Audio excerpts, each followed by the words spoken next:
Os ingleses têm mais medo de falar em público do que de morrer. O quê? Exatamente. Não conseguia falar com ninguém. Isso me incomodava de um jeito. Eu era filho de uma garota, eu não conseguia nem pensar na possibilidade. De falar. E teve um... Não conseguia apresentar o trabalho na frente. Eu não conseguia fazer Então nada. você tinha fobia social. Fobia social. Isso mesmo. E eu, conscientemente, eu falei, eu vou mudar isso e vou. E foi um dia que eu decidi isso. Tá me fazendo muito mal. E aí eu falei, quem vai apresentar o trabalho? E eu morrendo de medo, eu falei, vou apresentar o trabalho. Quem vai chegar naquela garota? Eu vou chegar. Cara, e eu não sei, eu me joguei.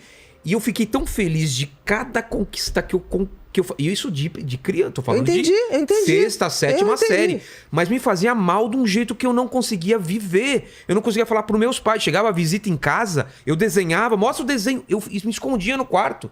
E aquilo me fazia mal, eu não conseguia me relacionar com as pessoas. E aí eu fui vencendo isso aos poucos. E até hoje eu sou tímido, mas eu consigo, eu sei Você como vencer. Você sabe que vai dar certo. Olha o que você fez. Você fez uma coisa que é assim, medo e a fobia social, medo. Vou te dar um exemplo pra você entender como que eu era. Eu adoro futebol. Adoro. Meus pais sempre... Minha família sempre morou na praia, em Santos. Eu ia na praia, ficava o pessoal jogando futebol em Santos, lá na areia. Eu era incapaz de pedir pra jogar. Eu ficava atrás do gol, buscando as bolas... Durante 1, 2, 3 horas... Louco pra entrar. Louco pra entrar. Alguém falou, você quer entrar? Eu falo, quero. Eu era incapaz de falar, posso entrar? Eu não conseguia pedir pra jogar então futebol. você não conseguia levantar o dedo pra tirar a dúvida da escola. Nada. Né? Porque a fobia social é isso. Você era tem pavor de ser centro, né? Pavor de uma menina olhar pra mim e eu era afim dela e eu falar, o que eu vou falar? Entendi. E eu lembro, fobia social mesmo. E eu lembro, eu falei, eu não quero assim. E eu tinha um lance também religioso, e eu rezava muito pra Deus Me e ao ajuda, mesmo tempo né? ajuda. Eu não podia nem pedir ajuda pros meus pais, porque a gente não tinha esse diálogo antigamente. Não tinha mesmo. E eu lembro quando eu fui vencendo isso, essa felicidade, de falar, nossa, consegui apresentar um trabalho, nossa, consegui falar. E daqui a pouco eu tava fazendo piada, tava brincando, tava pedindo pra entrar no jogo. Então, você abriu, por exemplo, na fobia social, né? Que é a timidez excessiva. Você tem o circuito do medo extremamente ativado. De ser rejeitado. Não, de ser rejeitado, de não ser aceito, das pessoas acharem que você é ridículo, sempre de achar que você vai falar não vai agradar. Então, é um circuito de medo muito grande que o cérebro tem. O teu era hiperativado. O que se faz para desativar isso? Eu tenho que ativar outros, que é o circuito da coragem. Medo é uma coisa que ele só tem uma saída, enfrentar. Porque o medo, se você for para trás, chega uma hora que tem uma parede. Não tem mais pra E onde ele ir. vai te sufocar. Agora, é interessante como o teu cérebro tinha uma questão de enfrentar os problemas. Não é comum isso. Mas eu tenho medos até hoje que eu nunca enfrentei. Cobra, por exemplo, eu nunca enfrentei esse medo de cobra. Mas vem cá, você tem cobra no teu dia a dia? Não. Isso aí é uma não fobia. Fui obrigado, não fui Porque olha obrigado. só, olha que interessante. O medo e a ansiedade pode se manifestar de várias formas. Então você é um cara ansioso. Muito. Você tem uma personalidade ansiosa. Muito. E em alguns momentos você fez o que a gente chama de transtorno de ansiedade, que é o adoecer da ansiedade. Sim. Porque a ansiedade é uma coisa que todo mundo tem. Ela é ruim em quando... menor ou maior escala. Todo mundo tem. Porque a ansiedade, eu preciso ter ansiedade para levantar e ter um objetivo na vida. Ansiedade é um medo do futuro? Não, é assim. Ansiedade e medo é a mesma coisa. São duas faces de uma mesma moeda. Só que tem que o medo é uma coisa concreta. Por exemplo, se entra um ladrão aqui, a gente vai ter medo de uma coisa ali, tá? Que a gente sabe o que é. A ansiedade é um medo subjetivo. Eu não sei o que é. Aquilo não vai me matar. Por exemplo, falar na frente de uma plateia não ia te matar. Ninguém estava ali com a metralhadora. Mas o teu cérebro interpretava como uma questão de vida ou morte. Por quê? Porque certamente você nasceu com esse sistema límbico do medo mais ativado. Entendi. Aí você vai ver na família, tinha algum avô ou pai que tinha a mesma coisa, mas não tinha coragem de falar. Entendi. Porque na época não falava.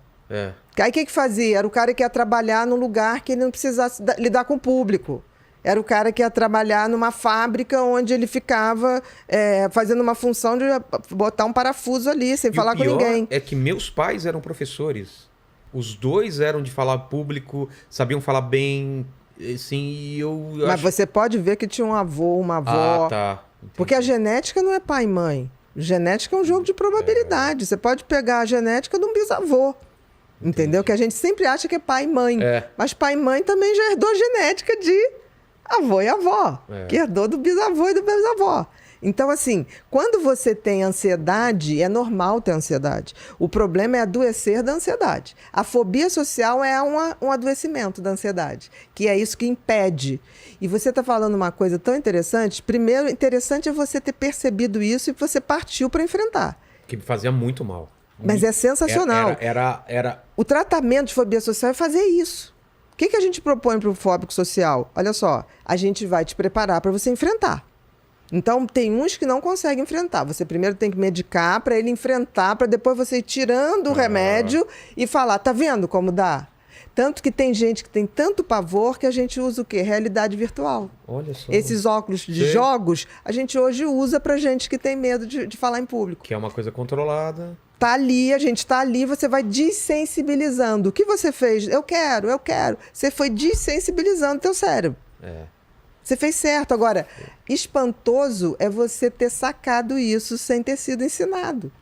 Você não é burro, você é inteligente. Mas eu acho que foi uma forma de sobrevivência também, porque eu tava me fazendo muito mal. Tá, mas você teve a coragem. Sim. Porque a maioria das pessoas vai evitar aquilo o resto da vida. Estamos falando assim de passar 3 anos assim, tomar decisão depois de 3 anos passando. Ok, mas você chegou ao limite. Porque o que acontece, por exemplo, as pessoas que têm fobia social geralmente me procuram para tratar a fobia social quando entra na faculdade, quando vai ter que apresentar o TCC. Que não tem coragem. Que ele fala, agora não tem mais jeito. Como é que eu vou fazer? Agora eu tenho que... E tá entre uma das maiores fobias, né? Falar em público é uma das maiores... Fobia que tem. Então, vou te dar um dado científico. Os ingleses têm mais medo de falar em público do que de morrer. O quê? Exatamente.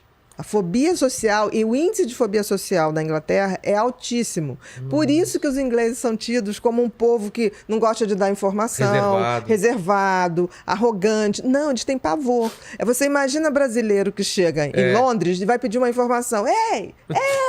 O cara que é fóbico social, baixa a cabeça, ele sai correndo. Entendeu? Aí todo mundo chega e fala assim, os ingleses são insuportáveis. Fóbicos.